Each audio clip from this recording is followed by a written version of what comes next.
Ecobici y HSBC, la forma sencilla, divertida y ecológica de trasladarte por la ciudad, ahora con presencia en Coyoacán, presenta Lo que hay que saber. 1 millón de familias mexicanas pide limosna para poder comer. También disminuyen los homicidios en México, pero alertan que es por una reclasificación de los delitos. ¿Y cuáles son los riesgos del nearshoring? Es martes 1 de agosto, yo soy Gonzalo Soto y esto es Expansión Daily. Esto es Expansión Daily. Lo que hay que saber. Lo importante del día con los editores de Expansión. Expansión Daily. Lo que hay que saber. Bienvenidos. Bienvenidos a un episodio más de Expansión Daily. Les recuerdo suscribirse y activar las notificaciones de la plataforma en la que nos escuchan para que no se pierdan ningún episodio nuevo.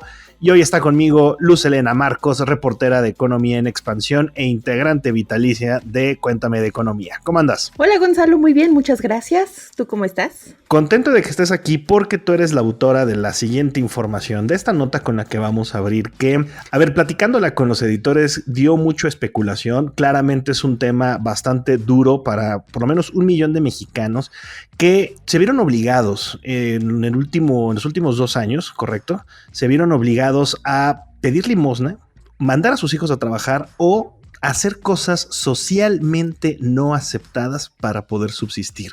Cuéntanos de qué se trata. A ver, esto de acuerdo con la última encuesta nacional de ingresos y gastos de los hogares, la ENIG 2022, cerca de 1 millón de hogares, no de personas, de hogares, han tenido que recurrir a estas prácticas. El dato específico es de 959,608 hogares que pidieron limosna, mandaron a trabajar a los niños o recurrieron a estas prácticas que, como bien decías, socialmente no aceptadas, ojo, con tal de comer. Este es un dato que viene de la Encuesta Nacional de Ingresos y Gasto de los Hogares del INEGI, y aquí una primera pregunta que me surgió cuando leía esta información, Luz, es: ¿sabemos a qué se refiere esto de socialmente no aceptadas? O sea, ¿es un rubro que el INEGI desglosa o de plano nos lo deja la imaginación? Nos lo deja la imaginación, eso no está desglosado, lo que sea que tú consideres o quienes nos están escuchando como una práctica socialmente no aceptada. Ok, claramente a nivel del país no es lo mismo, ¿correcto? Hay estados en donde esto se agrava. Donde esto empeora. ¿Cómo es? El Estado de México es, en números absolutos, la entidad donde más ocurre estas prácticas,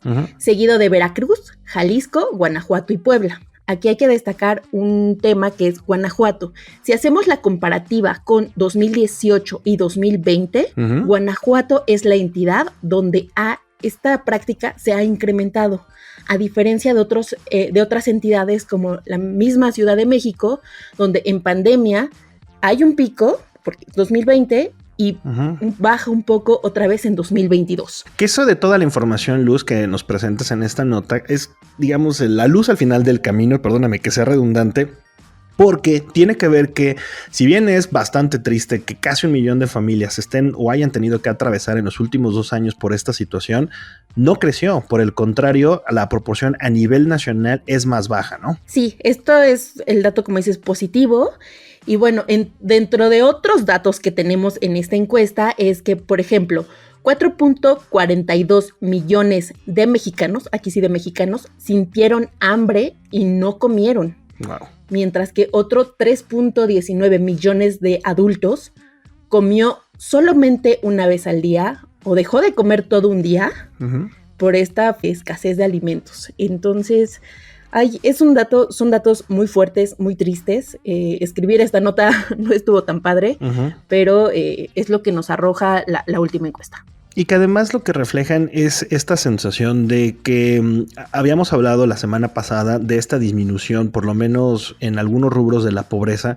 Sin embargo, también nos habla del rezago que existe en, uno, el tema de los ingresos de subsistencia tal cual, y número 2, cómo la desigualdad, por lo menos a nivel estatal, ha arrojado estas diferencias tan grandes y tan fuertes entre las diferentes entidades, ¿no? Sí, incluso otra vez, en estos estados donde los mexicanos sintieron hambre y no comieron, regresa el Estado de México, Veracruz y Puebla. Son estas entidades, pues, a las que hay que tener, pues, ojo, y que a mí me duele mucho como buena mexiquense que soy. Sin duda. Oye, para seguir en estos temas no tan agradables, pero muy necesarios para este martes, Luz, fíjate que, de acuerdo con los datos que se presentan alrededor de los homicidios en México, pues si uno los ve así por encima, o lo que se presenta normalmente, nada más con el dato duro y frío, parece ser que los homicidios en el país van disminuyendo. Sin embargo, de acuerdo con algunos expertos, parece ser que hay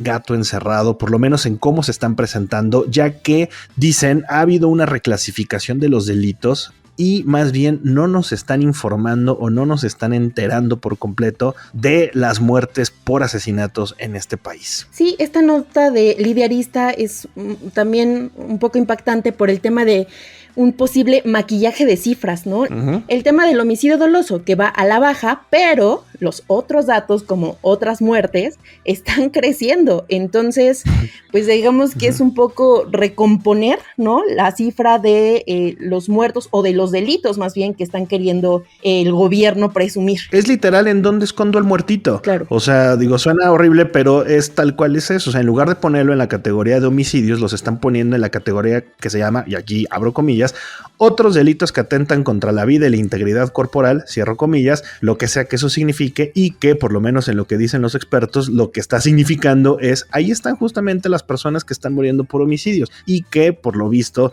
o que por lo mismo que se están reclasificando, pues parece ser, y por eso se presentan estos datos de homicidio pues con mucha alegría, ¿no? Y vámonos al dato duro, para que no digan que estamos inventando. Uh-huh. Luis Carlos Sánchez, quien es investigador de la organización Causa en Común, ha explicado que mientras en 2015 el apartado de víctimas por otros delitos que atentan contra la vida y la integridad corporal reportó 3,692 eventos. Ahora, en los primeros meses de este 2023, esta cifra creció a 8,269. Entonces, a lo mejor sí como homicidio no está calificado, pero esta cifra está creciendo brutal y bueno, estamos tapando un hoyo con otro. Y además ahí, por ejemplo, el Observatorio Nacional Ciudadano advirtió ya de este tipo de reclasificación de los delitos. En específico mencionaba la disminución de 13% en secuestros durante el primer semestre de 2023, pero las víctimas de delitos clasificados como otros delitos contra la libertad aumentaron 16.28% respecto del mismo periodo de 2022. Es decir, básicamente ese rubro de otros donde luego solemos aventar, ya sabes, absolutamente toda la información, pues ahí están cayendo posiblemente, o de acuerdo a lo que opinan estos especialistas, este gran número de personas secuestradas o personas víctimas de homicidio. Lo que sí es un hecho, y ya está más que corroborado, es que en esta administración ha sido en la que pues, ha habido más asesinatos o ha habido más muertes por homicidio que en los últimos, por lo menos en los últimos 2 sexenios. Ya estamos en el 5º año y pues bueno, ya estamos en ese punto. Oye, Gonzalo, dime una cosa. Dime. ¿Tienes hijos, sobrinos, algún familiar en edad escolar? Hartos sobrinos en edad escolar, ningún hijo, porque para mí los niños son como el mariachi, feliz cuando llegan, feliz cuando se van. Pero hablando del regreso a clases, ahorita que estabas mencionando, pues efectivamente hay un tema ahí de bolsillo que le va a doler a más de una familia. Cuéntanos, Luz. Pues las familias van a gastar en promedio 5,200 pesos en este regreso a clases. Uh-huh. Estos costos van a ser 30% más elevados que el año pasado por temas de aumentos en los costos de producción y distribución, sobre todo de artículos escolares. Esto de acuerdo con la Alianza Nacional de Pequeños Comerciantes, la ANPEC. Sí, ahí la ANPEC nos mencionaba que, por ejemplo, la lista de útiles escolares costará al menos 1,600 pesos. Los zapatos y tenis, otros 1,200 pesos. Claro que si eres Luz Helena, no creo que cuesten 1,200 a eso iba, claro que si eres Luz Helena te cuestan los 5,200 pesos que cuesta todo el regreso a clases. Pero bueno, los uniformes 1,900 pesos, la mochila de 500. Y eso es lo que le dio la suma al ANPEC de los 5,200 pesos. Sin embargo, ojo, las estimaciones de la asociación dicen que si se agregan las cuotas y otros gastos por escuela, el regreso a clases puede salir hasta en 7,200 pesos en promedio. Y si lo ligamos esto con la primera información, hablando de cómo hay tantos mexicanos, 1 millón de familias casi en estado de subsistencia, pues es un momento bastante difícil que hace que este regreso a clases no sea tan lindo, tan agradable como muchos piensan. Y algo que también advierten los especialistas es que al buscar, por supuesto, un precio más bajo, pues por supuesto te llevas material materiales de menor calidad, ¿no? Lápices que escribes y ya se le rompió la punta y entonces te va a salir mucho más caro, pero que con tal de cumplir con la lista escolar, pues van a tener que ahí subsanar los padres a lo mejor en muy poco tiempo. Ahí por ahí, como dicen, lo barato siempre termina saliendo caro, aunque en esta situación lo caro sigue siendo muy caro y vaya que van a tener que batallar las familias mexicanas en las próximas semanas para poder cumplir con la lista de útiles, que además es bastante amplia, ¿eh? El otro día una de mis primas me mostraba la lista de útiles de su hija que va a entrar a la secundaria y vaya, o sea, yo no recuerdo que en mis tiempos haya sido así, y perdónenme que hable como mi abuelo,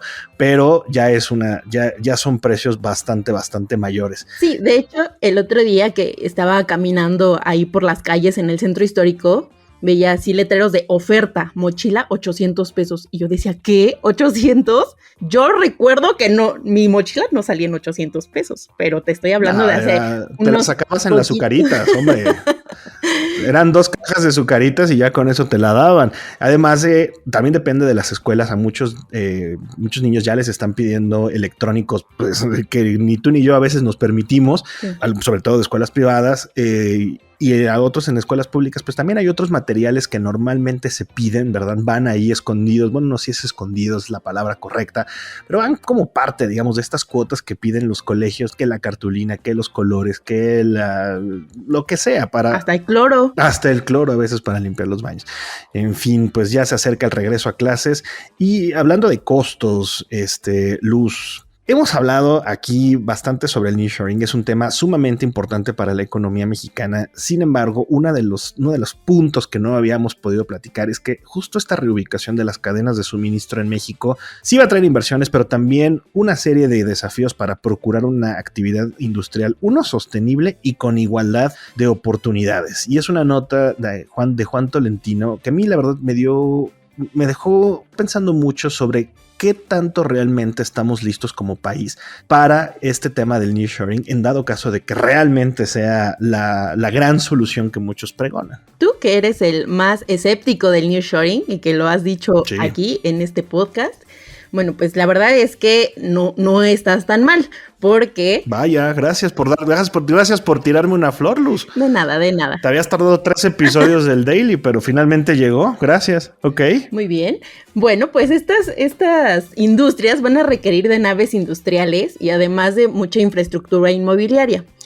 No solamente es eso, es también recursos, porque lo de menos es vamos y construimos naves como locos. Uh-huh. Hay que tener algunas pues cosas elementales como es el agua, infraestructura, porque si quieres construir, sobre qué carretera van a viajar tus tabiques, tu cemento, tus varillas, lo que sea que uses para construir. Y bueno, aquí a México le está haciendo falta esta parte de infraestructura sobre todo, ¿no? Es correcto. A ver, lo han mencionado varios especialistas a lo largo de los últimos meses sobre la oportunidad que representa el nearshoring. Y normalmente lo acompañan con una oración adicional que es, y nos tenemos que preparar, debemos estar listos. Perfecto, justamente esa preparación se refiere a esto que mencionan tanto el Consejo Nacional de la Industria Maquiladora y Manufacturera de Exportación como organizaciones o empresas como Manpower, que por ejemplo estima que se generarán entre 2 y 4 millones de empleos. Y obviamente detrás de cada empleo, pues va a haber servicios básicos que se están requiriendo. Ya lo decías tú, desde el agua. A ver, Tesla se va a instalar en Nuevo León. Y el año pasado, este año hemos estado hablando acerca de Elon Musk y de los Teslas que se van a fabricar en ese estado. El año pasado a estas alturas, bueno, no a estas alturas, algunos meses atrás, ¿verdad? Estábamos hablando de la tremenda sequía que estaba padeciendo la entidad. Entonces, falta de recursos hídricos, falta de infraestructura, falta de naves industriales. La tarea que queda pendiente todavía para el tema del nearshoring sigue siendo amplísima como para que estemos echando las campanas al vuelo, y esta nota nos lo recuerda, Luz. Algo también tan elemental como las viviendas, ¿no? ¿Dónde van a vivir todos esos trabajadores? ¿A qué escuelas van a acudir sus hijos? ¿En qué parques van a jugar? ¿Dónde se van a recrear? O sea, es más allá de construir naves industriales, es más allá de decir, traigo una gran inversión. Si no tienes que ofrecerle a esos futuros trabajadores, está difícil. Claro, y tú lo sabes bien, esto a veces incluso la propia expectativa puede generar algunas burbujas. Sucedió en algunos otros países, tipo en España, en Sudamérica, en los países BRICS en general, donde hay regiones enteras o zonas enteras del país en donde se crearon ciudades fantasma. Aquí en mismo México, cuando se han creado grandes desarrollos inmobiliarios que al cabo de algunos años, de un lustro, se convierten prácticamente en lugares completamente abandonados, desaparecidos. De nuevo, esta información creo que es esencial para todos aquellos que quieran entender los pros, sí, pero también los contras y lo mucho que queda pendiente para aprovechar correctamente el nearshoring. Pero bueno, Luz, porque hemos estado muy dramáticos y sumamente golpeados este día con la información, ¿qué te parece si nos vamos con esta última? Porque nos recuerda que no todo está perdido. Aunque a veces parezca, no todo está perdido.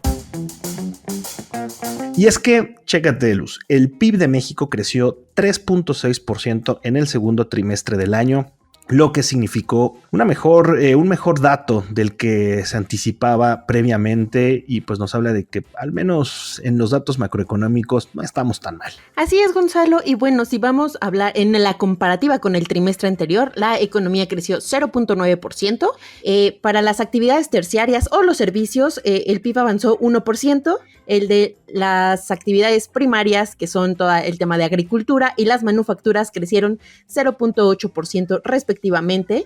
Y bueno, ya en las variaciones anuales también tenemos números muy positivos, ya que los servicios aumentaron 4.1%, las manufacturas 2.6% y todo lo que es agricultura y ganadería 2.5%. Datos bastante positivos, Luz, que además nos muestran que el resto del año puede ser mejor de lo que se había anticipado. Por ahí a principios de año, cuando Hacienda daba sus previsiones de crecimiento, muchos nos reímos, otros se burlaron. Te estoy hablando a ti, Alberto Verduzco, pero hay algunos otros que al final dijeron, pues creo que puede ser algo bastante positivo, sobre todo porque la economía estadounidense ha mantenido un ritmo bastante positivo y eso siempre nos ayuda, nos jala acá de este lado de la frontera.